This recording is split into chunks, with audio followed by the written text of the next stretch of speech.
Imran Pratapgarhi 6 minute आपके पास।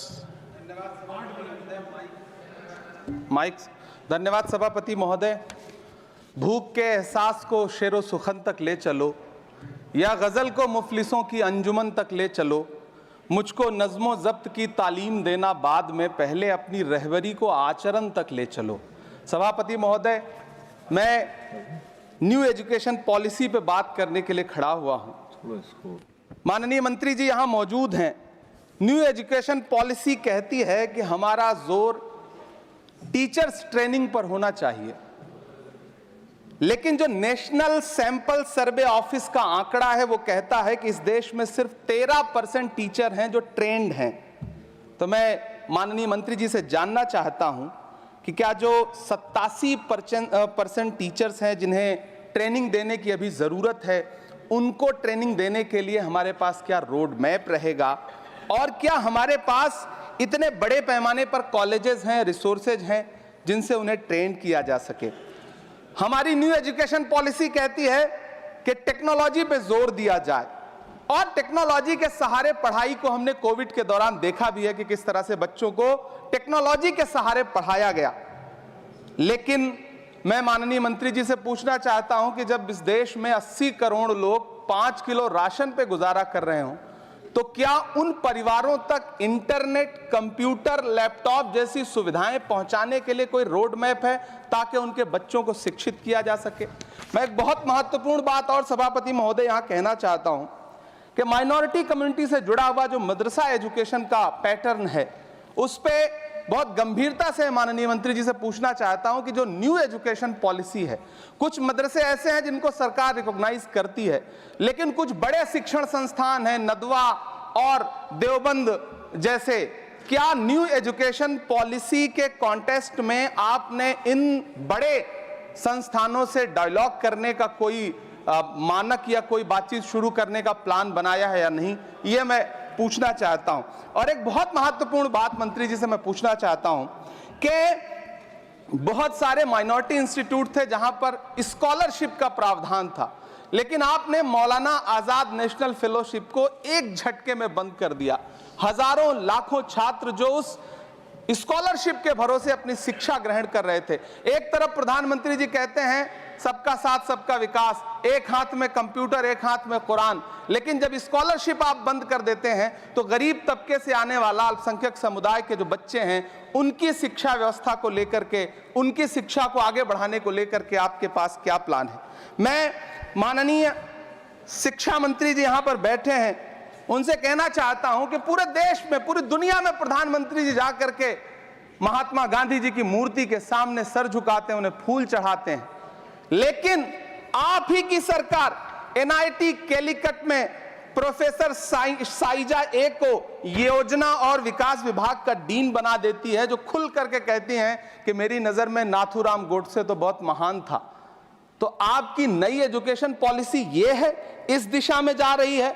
मैं आपके महोदय से, सभापति महोदय, ये कहना चाहता हूं कि किस तरह से एनसीईआरटी की किताबों में सांप्रदायिकता को परोसा जा रहा है। माननीय मंत्री जी, क्या आपके संज्ञान में है कि केंद्रीय हिंदी संस्थान और नीपा जैसे जो संस्थान हैं, उसमें अघोषित तौर पर यह कह दिया गया है कि देवनागरी में लिखते हुए जो नुक्ते लगाए जाते थे, जिनको यह कहा जाता है कि वो उर्दू से आते हैं, उनको अघोषित तौर पर रोक दिया है कि नई छपने वाली किसी भी किताब में नुक्ता नहीं लगाया जाएगा।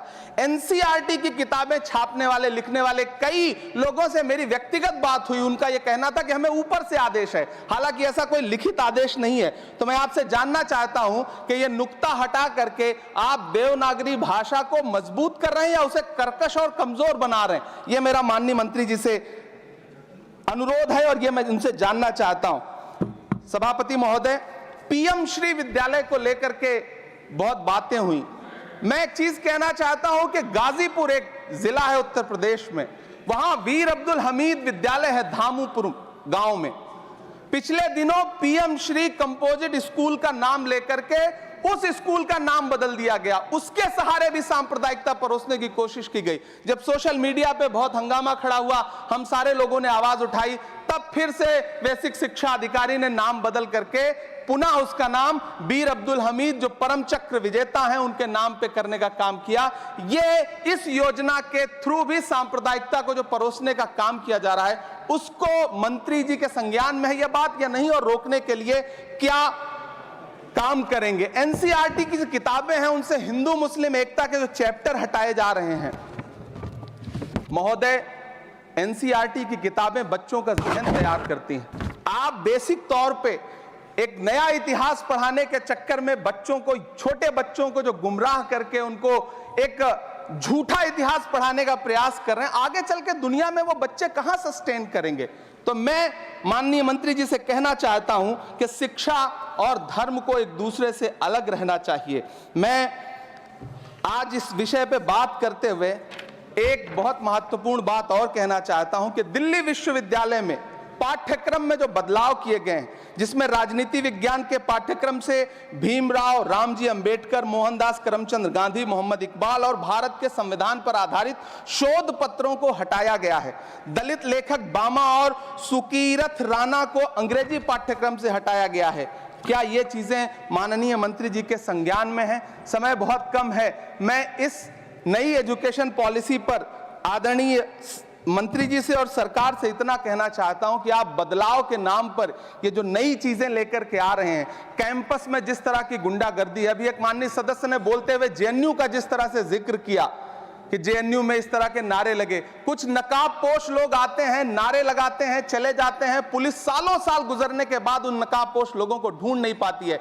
इतने प्रतिष्ठित शिक्षण संस्थानों को बदनाम करने के लिए जो तरीका सरकार इस्तेमाल कर रही है वो बहुत शर्मनाक है। पिछले दिनों एक महिला भी नकाबपोश, जिसने छात्रावास में लाठी बरसाई थी, डंडे चलाए थे, वो आज तक उसकी पहचान नहीं की जा सकी, दिल्ली पुलिस उसे ढूंढ नहीं सकी।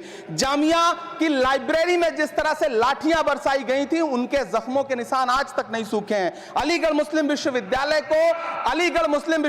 को लेकर के वहां के सांसद जिस तरह की भाषा का इस्तेमाल करते हैं, वो बहुत शर्मनाक है। माननीय मंत्री जी और सरकार से मैं आपके माध्यम से पूछना चाहता हूं और ये कहना चाहता हूं, आप बदलाव के नाम पर जो नई चीज लाने की कोशिश कर रहे हैं, महोदय, नदियों को साफ मत करिए, उन्हें गंदा मत होने दीजिए, नदियां अपने आप साफ हो जाएंगी। सभापति महोदय, मैं तो कहना चाहता हूं कि जंगल मत उगाइए, बस पेड़ों को काटना बंद कर दीजिए, जंगल अपने आप उग जाएंगे। मैं तो सरकार से कहना चाहता हूं कि शांति स्थापित करने के लिए भाषण मत दीजिए, अशांति फैलाना बंद कर दीजिए, शांति अपने आप स्थापित हो जाएगी। मैं तो कहना चाहता हूं कि प्रेम फैलाने पर लंबे लंबे लेख मत लिखिए, बस नफरत करना बंद कर दीजिए, प्रेम अपने आप फैल जाएगा। ये जो नई एजुकेशन पॉलिसी है, इसमें जिस तरह से गरीब तबके के लोगों को, हाशिए पर मौजूद लोगों को शिक्षा से दूर करने का प्रयास किया जा रहा है, वो बहुत शर्मनाक है। शिक्षा को निजीकरण की तरफ जिस तरह ले जाया जा रहा है,